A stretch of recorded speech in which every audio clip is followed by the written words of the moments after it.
Welcome back to another fun project. Today I'm going to walk you through making a crochet men's tie. This is done with a really fun stitch combination and it's really relaxing. So what you will need today, you will definitely need some yarn. I am using the Hawthorne Fingering Weight, the tonal hand painted. They have a lot of different varieties of color. You can make several ties for anyone you wish because there's so many different colors that you're sure to find someone's favorite color. You'll also need a stitch marker. This is where continuous, which means we will not be joining. We're just working it in the round. So a stitch marker helps you keep track at the beginning of the rounds. A yarn needle to weave in your ends when you're done. And we'll also have the option of seaming the bottom of the tie. Some scissors to cut those ends. And then a 3.5mm crochet hook. This is from the Red Tulip line. Let's go ahead and get started. To get started, we're going to create a slip knot and place that onto our hook and then chain 32. Now you can adjust the width of this tie by adding or decreasing the amount of chains in multiples of 2. Now without twisting your chain, we are going to go ahead and work in the round, and we are going to start in the very first chain that we made and single crochet. We're going to go ahead and mark that first stitch in the round just because we want to get used to marking this. As you get going, you won't have to move your marker up each round, and I'll show you why. But for this first few rounds, it's a good idea to mark the first stitch of the round so you can know where you started your round and when you're starting a new round. So now we are going to single crochet into each stitch around. So we'll have 32 stitches. Once working 32 crochet stitches around, we can move our stitch marker and we are going to start working in our stitch pattern.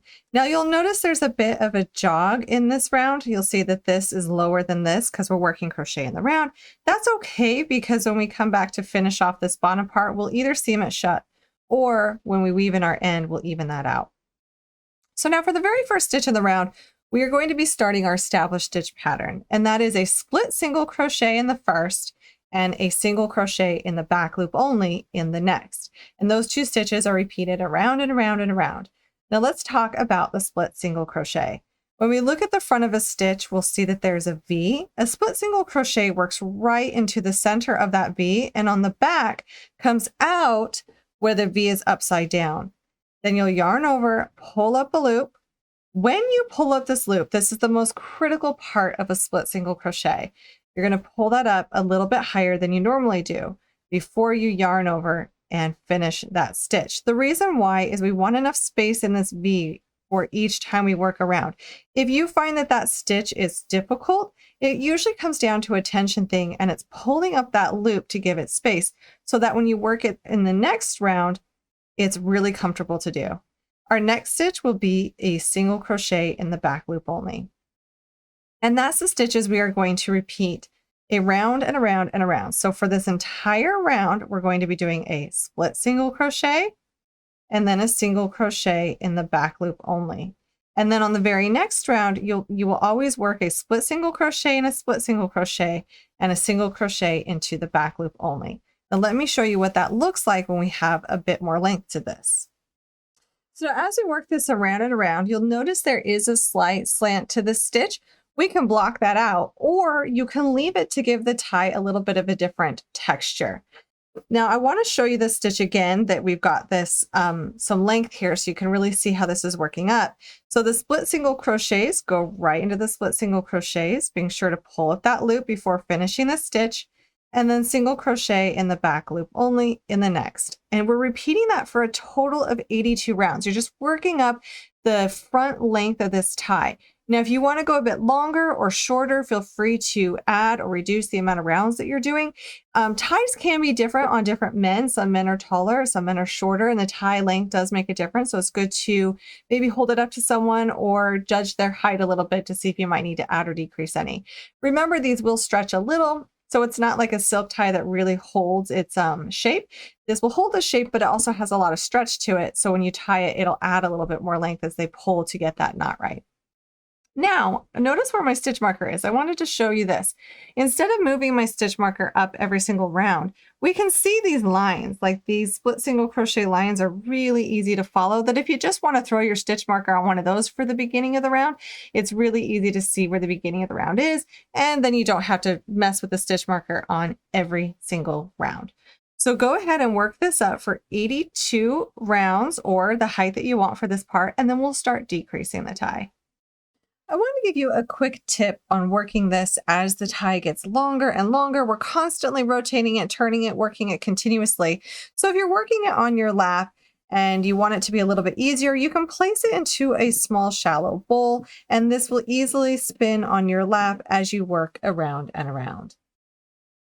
Now, when it comes to decreasing the tie, I will be decreasing mostly at the beginning of the round, but just remember, wherever this is sitting, this tie can be blocked and shifted. So you can always make sure that your decreases are on the back during blocking, so we don't have to worry about that too much right now. To do a decrease, we are going to enter our next split single crochet stitch right down the center, pull up a loop. I like to skip this back loop only. I find it that it's less bulky to just skip it instead of working it. So go to the next split single crochet, pull up a loop, and then yarn over and pull through all those strands. I'm going to go ahead and mark this as my first stitch in the round, and then I'm going to work the rest of this round in the established stitch pattern.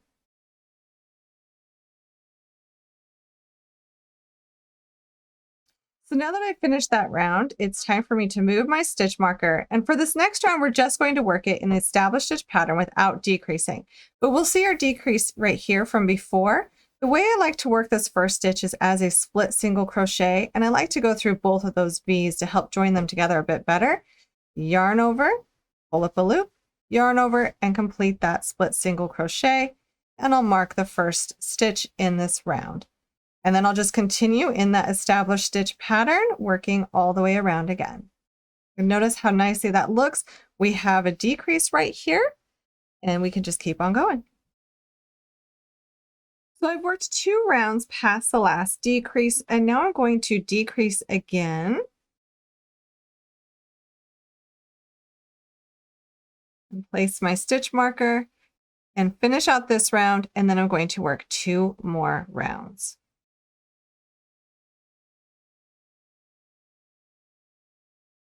I have decreased the tie by doing a decrease and then working 2 rounds in the established stitch pattern. And I've repeated that again and again until I am down to 12 stitches. Now, if you want this part to be wider, you can. I will mention that with crochet, it's a little bit thicker than knit ties. And so as you decrease down, it will be easier to tie the smaller you get. So I am doing it at 12 stitches, and then I will do the length. I wanted to talk about the decreases a little bit though. You'll notice this was my very first decrease down here, and then I continued to decrease, but sometimes I change the placement of my decrease to keep it on the back of my work. If you always decrease the first stitch of the round, it may slant and end up on the front of your work. So sometimes I would decrease before the next round, moving my decrease back a few stitches so that all of these decreases stayed on the back of the tie. Now our next steps will be to work these 12 stitches for the length that will be the back of the tie. So now that I've done the length of the back of the tie for what I want, it's time for me to fasten off. But before I fasten off, I like to go ahead and check the entire tie by having my husband tie it on.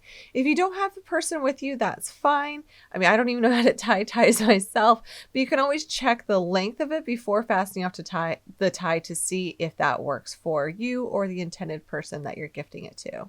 Now, I also want to note that this tie has some stretch to it, which means when you tie it, it will lengthen a little bit as you pull it tight around the neck. It's not like a silk tie that doesn't have any stretch, so it's important to check that. Then you can fasten off, grab your yarn needle, and I'd like to go ahead and seam the ends of these, which means to close them. You can leave them open if you want, but I prefer to have the ends of the ties seamed. It helps it lay more flat. So I'll simply take my yarn needle here and I will go ahead and seam the front and the back portions together to create this a flat ending. And then I like to go ahead and do that for the first part of the tie as well. Now the last thing to do is block the tie. You'll notice that my lines are really straight now because I went ahead and did a wet blocking of the tie, which is really simple to do. You just simply pin it in place and that creates a nice fabric that looks ironed. I hope you enjoyed this project and please join me again soon for our next project and hit that subscribe button.